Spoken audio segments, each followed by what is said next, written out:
All right, hello and welcome back. I'm Erik Sunset, your host of the DocBuddy Journal. Here at DocBuddy, we deliver healthcare solutions that take the pain and cost out of broken workflows like with OpNote, which gives ASCs and their affiliated clinics the power of instantly generated operative reports approved from the point of care with images if you need them. You can learn more about OpNote and all of our solutions at docbuddy.com. And welcome back. It's been a little while since we've recorded a show. We want to be sure to wish you a happy 4th of July weekend. It's Monday, July 7th while we're recording this one today. So hopefully everybody had a chance to spend the 4th of July with friends and family. And part of the delay on our next episode of the show, we've got a couple of good ones that have recently been released. Most recently with friend of the show, Jessica Bush. She's always great for the latest takes on leadership and developing positive culture at your healthcare organization, whether that's an ASC or not. So definitely take a look at that. But we spent a lot of time on the road in June, and really even going back further than that, something like April. But in no particular order, the DocBuddy Roadshow has been at the Gulf States Excellence ASC Conference in beautiful New Orleans. We've also been to Scottsdale, where we supported the Arizona ASCA Annual Conference. We were in Texas at the TASCS Annual Conference. We had some of the team at Becker Spine, and we're on just a little bit of a breather now until we're on site in Orlando for FSASC. That's when I'll be at myself, along with our RVP sales of our East Territory, Kent Darbrow. So we look forward to seeing all of the FSASC's attendees in just 2 short weeks.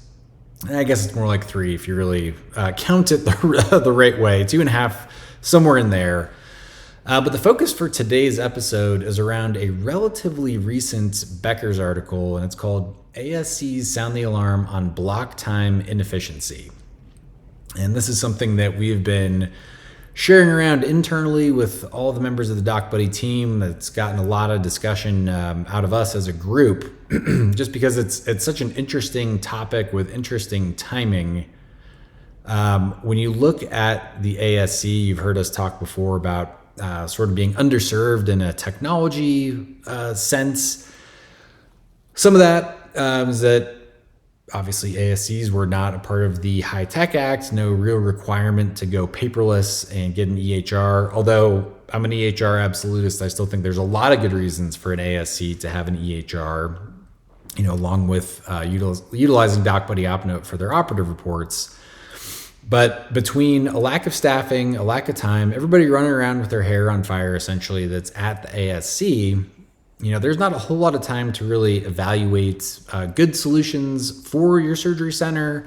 It ends up being sort of like a pressing need where we got to fix this right now, today, as opposed to a more deliberate shopping around. Let's take a look at a bunch of different vendors. I don't want to say that anybody's making a snap decision, because I actually don't think that's the case. But there isn't a whole lot of time to be strategic when you are stuck working sort of on the front lines of the ASC day in and day out. So hopefully that's a good way to set the table. And when you look at this article, which of course we will have linked, we love our friends over at Becker's. We love getting to comment on some of their editorial. And this is no different, obviously. But this block time inefficiency that so many ASCs are working to overcome, fighting with it every day, it's a hidden profit killer. ASCs still have huge challenges on the staffing front, shrinking reimbursements. I know, we've talked about that at length, but still fighting through these post-COVID staffing issues, having to really adjust to the reality of shrinking reimbursements. This is a massively overlooked threat where ASCs are bleeding money daily. Yes, daily. Because whether your OR or any OR at your facility is in use or not, you are paying for it. And a lot of centers across the country are hemorrhaging revenue through poor block time utilization. And for our listeners that are maybe not so well versed in what we're discussing here, block time utilization means that for every minute your facility is open, you need to be having procedures in a given OR pretty much the entire day, or you're underutilizing that operating room, right? Like you want to be maximizing the amount of time you're doing procedures in each OR at a facility. And ultimately, for every minute that you're not doing a procedure in an OR that you could be, it's losing you money. So a few of the major pain points called out in this article, obviously around underutilized operating rooms sitting idle despite big infrastructure, equipment and staffing investments going into keeping the lights on at your facility. So some of those are pretty tough headwinds. You know, they probably show up more on like a balance sheet than on a P&L, you know, with the exception maybe of payroll. But another aspect of this is maybe a little bit more in control at the ASC level, and that's around your scheduling practices. And there's a lot to unpack here. So to start, being certain that a given procedure begins when it's scheduled to. So late starts are a big no-no. That's hurting OR utilization. Room turnover time, that's another big area where ground can be made up. But again, staffing is tough, right? You need to have staff on hand to be able to turn over a room. And then the third leg of the stool is around inefficient block scheduling. And where I think the timing on this article is really interesting is that we talked about a little bit more of looking to fix a problem fast at the ASC, right? As opposed to a more strategic investment, a strategic shopping, a more deliberate process. But this inflection point that we're seeing through the first half of 2025 is that from our vantage point and from my vantage point personally, ASCs are more open to good, meaningful technology now than I've ever seen them in the past. And what do I mean by that? Everybody knows there's a ton of software out there, whether it's for healthcare specifically, whether it's a new AI product for healthcare, whatever it is, right? There's a lot of software out there. That doesn't mean it's good. That doesn't mean it's meaningful. That doesn't mean it's useful. It doesn't mean it's cost effective, right? Like there's just a lot of software on the market. But through 2025, like I said, ASCs are much more open to hearing about solutions that help them do more with less. So you've heard us talk about that with DocBuddy quite a bit. You know, our OpNote solution helps facilities do more with less. How? You're able to let the surgeon keep the workflow they really like, which is dictation, talking to generate their operative reports. But then you get a digital outcome for the rest of the facility where that operative report is generated instantly. There's no wait on transcription. The signature is added from the surgeon's phone. And then that completed operative report is piped back to the ASC's core software. So in a lot of cases, that's HST. In a lot of cases, that's CIS or one of the CIS family of products. So nobody has to move that operative report anywhere. It's transmitted in real time to the ASC software. It's also going back to the provider's clinic, and this is all reducing the amount of time it takes to get that claim into the revenue cycle. So we're all about doing more with less. Being able to squeeze more juice from that turnip, you know, like get more juice out of that turnip. That's another aspect of this. And I think something along the lines of a block time scheduling optimizer is going to be huge. Obviously, you need to have procedures happening every minute that you're open. So having a block time optimizer, I think that's something ASCs will be really open to. But coming back to the main pain points, so underutilized OR, poor scheduling practice, and then anesthesia shortages. This one is brutal. This is a big external factor where facilities are being forced to turn down cases, sometimes the day of, and operate below the capacity that they should be. So canceling cases, underutilizing ORs, that's tough. And this is a climate rather, where the big management companies, we heard this at HealthX, the big 5 management companies are expecting to spend a lot of money on anesthesia subsidies and being able to provide that stipend so that they can ensure that they have the anesthesia coverage that they need. And then interestingly in the article, one of the experts called out that the old 7 a.m. to 3 p.m. Monday to Friday model is no longer sustainable. It may no longer be sustainable academically, but you need to ask yourself as a facility, do I have the staffing coverage I would need to be open longer or to be open more days? Like, can my workers be here? Maybe you can, maybe you can't. Something to consider. Do I have anesthesia coverage for this new set of operating hours that I would like to keep? That's a big issue as well, something very big to consider. And to kind of tying this all together, the financial impact of, let's call it improper OR utilization. So you're directly losing money. If you have an empty OR when you could have a patient in there, you're losing revenue. The fixed costs are going to continue on no matter what's happening in that OR. So infrastructure, equipment, banknotes, staffing costs. And then you've also got this self-inflicted error of missing a case but still paying that anesthesia stipend. So you're getting basically double dipped that you didn't do a case you were supposed to. So you incur all of your normal fixed costs, but then you've got that variable cost of anesthesia, or you could, depending on your arrangement with your anesthesia group. Obviously, if they're employed, this isn't a problem for you in the same way that it is for somebody that has third-party or outsourced anesthesia. And then you just have to think about this in terms of the opportunity cost and then the compounding effect that poor utilization affects the overall center profitability and sustainability.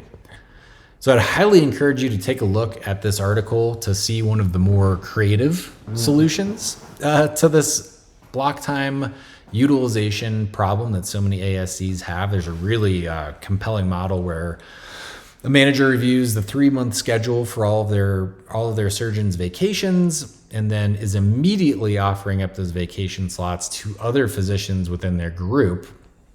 And then they have a deadline for backfilling, and then there's a second round of offers, and they're just continuously monitoring to ensure they have physician and anesthesia coverage for all of the procedures that would otherwise be rescheduled because the appointed the appointed provider was going to be on vacation those days. So they're seeing a big increase in utilization rates, measurable revenue increases, and then better resource allocation across divisions. That group obviously has the size to be able to dedicate resources to this task. Not everybody does. One other solution that we've already called out is extending your operating hours. Maybe Monday to Friday, 7 to 3 isn't right for your center anymore. Longer hours are becoming the standard to meet patient demand. So that's a good thing. And as centers adapt to shifting volume patterns and demands of certain specialties, if you're at like a multi-specialty ASC or collection of ASCs, you need to be taking into account, do you have the staffing to pull that off? Every state has different labor laws. Depending on if an employee is salary exempt from overtime, or if they're not exempt from overtime, can you keep somebody there for 12 hours a day? Would you want to? Just food for thought. I'm not saying that's the right thing, but things that need to be considered in addition to your anesthesia coverage. And then the part of this article that seems kind of like a no-brainer to me is using some type of analytics-driven scheduling. We've already kind of touched on this, but you got to really be able to monitor your OR usage patterns. You got to use data to make block schedule adjustments between your different practices that are sending you procedures. You got to be looking at these analytics regularly of demand for OR time versus capacity, and then be proactive in identifying either underutilized slots or potentially underutilized slots, because again, that is just money being left on the table.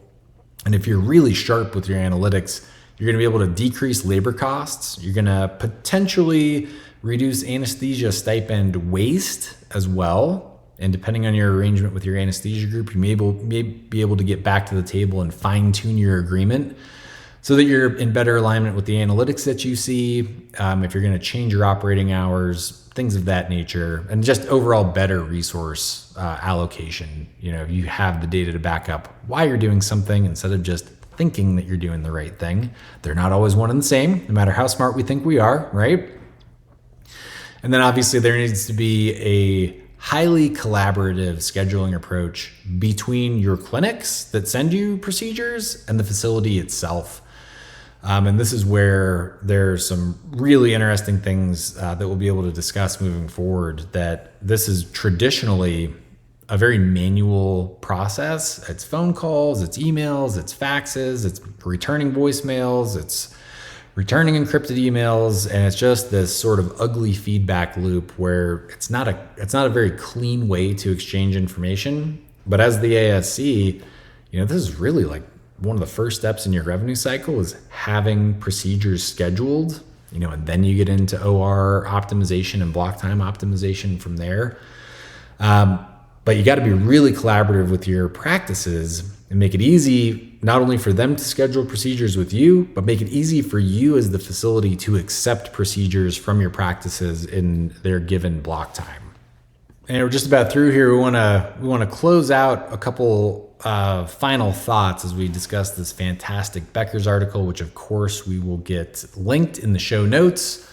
But the bottom line here is that block time inefficiency is really a controllable profit drain that some ASCs are ignoring. Some aspects of what's controllable is up for debate, right? Like you're not in control necessarily of all things at all times, but you got to be able to control what you can control to limit the loss.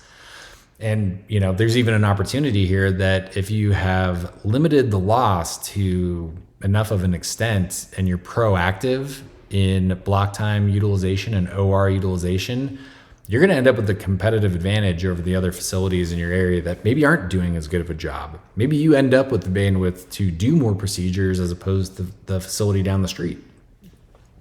And in the future, obviously, the cutting edge, highest success ASCs are going to be those that optimize every minute of their operational capacity. That kind of goes without saying, but if you're only looking at this problem of OR utilization through the lens of stopping the loss and not in maximizing patient care and maximizing revenue to the center, you may be missing out on that second half. So one thing I'd be curious to hear from any listeners out there at the ASC or at practices that are feeding procedures to an ASC, how do you currently handle block time management? What are your biggest challenges with OR utilization? What's the level of anesthesia shortage you're seeing in your market? I don't think there's very many markets that are untouched by this. Obviously, for the listeners out there that have employed anesthesia, lucky you. And then finally, any thoughts on how AI or more advanced scheduling and analytics tools impacting this space? We'll be interested to hear what you're seeing out there. And with that, let's put a bow on the episode. As always, be sure you are subscribed on Apple Podcasts, Spotify, YouTube.